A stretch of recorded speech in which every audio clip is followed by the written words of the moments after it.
Hello, my friends. It is your brother Hampton from Hybrid Calisthenics. I had a chance a few months ago to talk to a wonderful gentleman by the name of Adam, aka the Bioneer.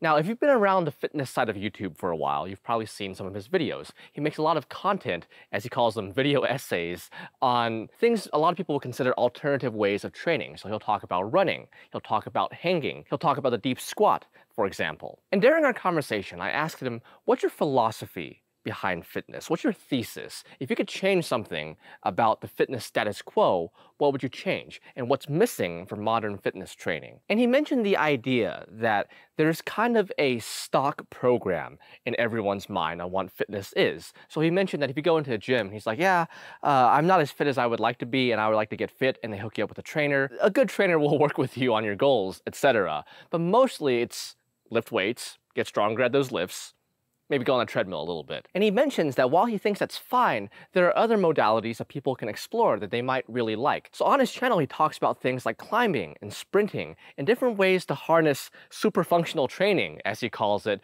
to become better at the things that we'd like to do. And he's a very nice individual, and he's very passionate about what he does. So if that sounds interesting to you, definitely check out his channel, check out some of his videos. A lot of people really like them. I hear about him all the time. And he's just been around for a while. I remember being in my teens, which is like 10 years ago, and my friends were talking about, oh, the Bioneer made this really cool video about this, go check it out, and they would share it amongst each other. I'll include a few clips from our chat after this, which you might find interesting, and if you want to hear the whole thing, which is about an hour long, I'll leave a link to the podcast below. As usual, I love you all. Have a beautiful day. I hope you enjoy, and let me know down in the comments what you think might be missing from modern fitness training. I think that's a good way to introduce people to this. If someone isn't quite familiar with your work, what is your training philosophy? How do you train? You mix a lot of things like you've mentioned. So what do you choose?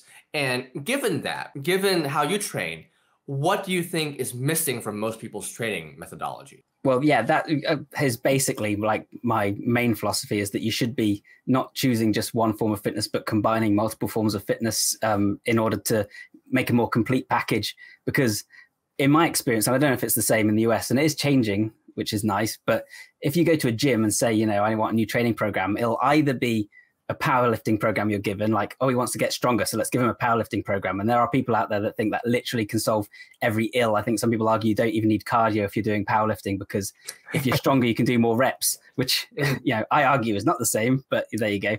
Yeah. Some people say, you know, or you'll be given a weight loss program. They'll just be like, run on a treadmill, and then you'll, you know, lose loads of weight, and then you'll be fit, in inverted commas, in quotation marks, or they'll be given a cardio program. But those are like the three options that people tend to get given, or maybe bodybuilding. But I'd argue that being given any one of those things isn't a complete fitness solution, in the same way that I've been using lately the analogy of a car. You wouldn't take your car into a garage and they'd be like, you'd be like, I just want to work on the wheels. Like, I want to have the best ever wheels. Like, and they're like, but you know, your cam belt's broken. It's like, yeah, but I want the best ever wheels. Like, you know, like people can run, and they should be able to bend down and touch their toes, and they should be able to like lift heavy stuff. And obviously one of the reasons people don't like this idea necessarily is because they want to be the best at something. Like for me, it's hard seeing like pro calisthenics athletes. Like we're talking about some people who can do incredible things.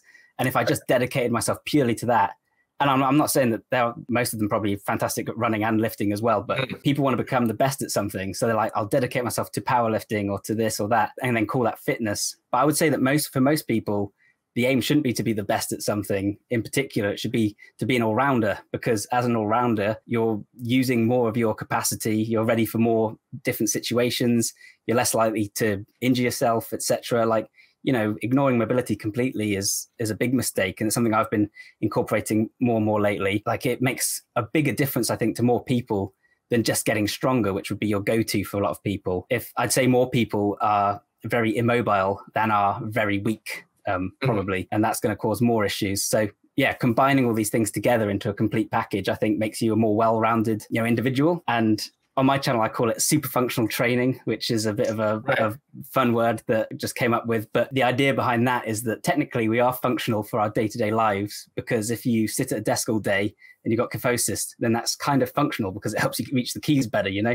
Like you adapt to your environment. And so if that's the thing you do, then you become better. But I'm saying our aim should be able to be more than just functional. We should attempt to, you know, improve areas that we don't necessarily need to use right now, but that would make us feel better and make us more capable to do more things in theory. It's kind of it in a nutshell. The biggest one is obviously a lot of people don't want to do cardio because they don't want to lose their gains, which does happen to an extent. You can't avoid the fact that cardio is going to lower blood sugar, make you more catabolic, increase like myostatin and things like that, and cortisol, and burn lots of calories that you could be using for muscle building. But at the same time, it also does things that can support muscle building in the long run. So if you program it correctly, like increased blood flow, like improving your resting heart rate so that you can stay calmer and therefore more anabolic. But also, for most people, you don't need to be the strongest guy in the world. It would probably be better for the majority of us to be stronger than, like, most people don't train at all. So if you lift weights, you're probably stronger than 98% of people. And if you run, you're probably got better cardio than 98% of people. And I'd rather be stronger and faster than 98% of people rather than stronger than 99.9% of people, but then like really slow or really out of breath easily, or, you know, it's not like you run a bit and you instantly lose all your gains.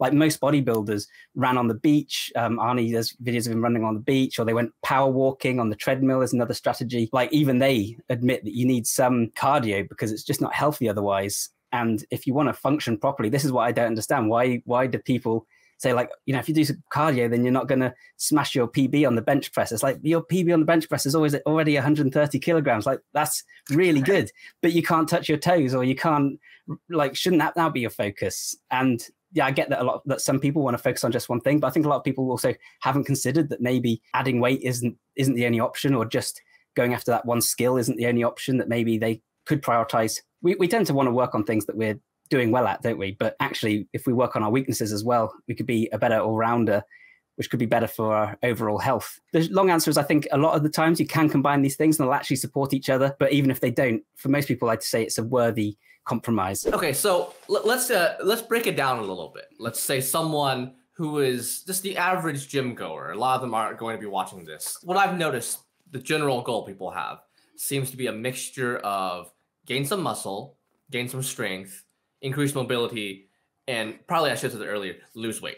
That's like the four things. Not like some of them prioritize one over the other, but it's usually like a combination of it. I want to lose some fat. You know, I want to get a little bit stronger. I want to get more muscular. I want to be a little bit more mobile, increase quality of life. What do you think they are missing in simple terms? Like if you're just talking to a friend you saw in a coffee shop and they were just like, yeah, I mean, Adam, I'm having some trouble with this. What would you tell them to add? What do you think is the one or two things they should add or start exploring, other than things? Yeah, well, your example, I think, is already quite good. Like, I think a lot of people wouldn't include mobility in there, for example. Like, a lot of people I know will go to the gym just to literally build muscle. So if they say they're trying to, you know, lose weight and build muscle and improve mobility, then I'd say, you know, well, that's fantastic. You know, that's a good start, because, say, a lot of people would only go and ask for a strength training program, or would only go and run on a treadmill, and they'd miss out on all that. I mean, I think a good starting point for a lot of people would be like, to focus a lot on core strength, which, you know, has been overdone an awful lot. Right. But it is also really true, like whether it's for preventing injuries or whether it's for athleticism, you know, it makes a huge difference if you can keep a rigid core. Like you'll know from calisthenics, but also in athletics and everything else, like being able to keep your core rigid whilst you move your limbs is like how you transfer power. And a lot of people have a very weak core because they're leaning forwards all day.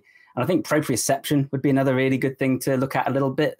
So, you know, the awareness of the muscles and how to use them.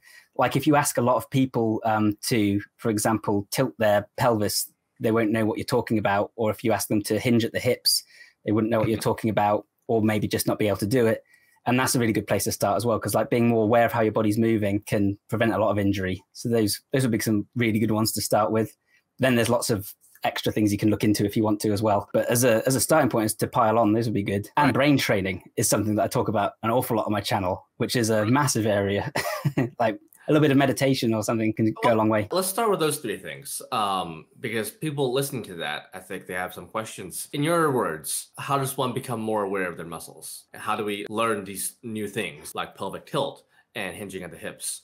Like, how would you go about doing that? Well, that would come a lot from experimenting with movements. And again, that's where like calisthenics can be so useful in particular. Like I imagine a contingent of your audience already do calisthenics, but again, for a lot of people, you'll say, you know, do a planche, and they'll be like, well, what are you talking about? And I'm not saying that everyone should just start doing a planche, but you have a little go at planche, and you have to keep your arms straight, and you need to protract your shoulder blades. And these are, again, things that a lot of people don't know how to do. And, you know, scapulohumeral rhythm, you know, the ability to move your shoulder blades with your shoulders naturally is something that can prevent a lot of shoulder pain in a lot of people. Also, obviously, planche training is fantastic for your core, again, as we were talking about. And, you know, you want to squeeze the glutes. When you learn a movement like that, it's almost like it's like a physical education in itself. Like if you want to learn it, you can't just brute force your way into it. As I learned, I used to do these like awful bent arm planches with my legs bananaing up in the air, which is kind of still what I do, but at least I know what I'm doing wrong. I think for me, I've made the biggest progress with my planche training. I still can't planche, by the way. It's just something that I've integrated into my training as a fun tool to work on other things. Yeah, as soon as I became aware of really focusing on my elbows, because I would think I had my arms locked out, and I didn't. So I wasn't really training my straight arm strength. I just thought I was. And I'd look back at the video and be like, my arm was bent. So then I'm like, as I became more aware of what that should feel like, and this is also something that can protect you in a deadlift, for instance, because you're strengthening the biceps tendon, which you can be injured in that kind of movement. So you don't have to want to be able to do the planche to get the benefits from a planche push-up, for example, or a pseudo planche push-up. So yeah, that like experimenting with different movements is a really great place to start. Just introducing more different movements into your training routine that perhaps you wouldn't normally do. If you're mainly doing isolation work and perhaps squats and things, then you could look into doing like Ben Patrick's ATG split squat, or you could look into doing a little bit of pseudo planches, or anything else like dragon flag. And again, you can do easier progressions of all these things. Like not everyone's going to go straight into a dragon flag, but you could do some ab rollouts on your knees. Just introduce more stuff basically, and things that you might not be fantastic at, and you might feel like you're spinning your wheels. No pun intended with the ab roller there. But you can you can see where your weaknesses are. You are a dad, so I am. Yeah, I'm allowed to do this. I'm allowed to dad dance and dad joke. Right, but no, dad bod is still in progress, right? Yes, not dad bod. Well, there is such thing as dad strength, they say.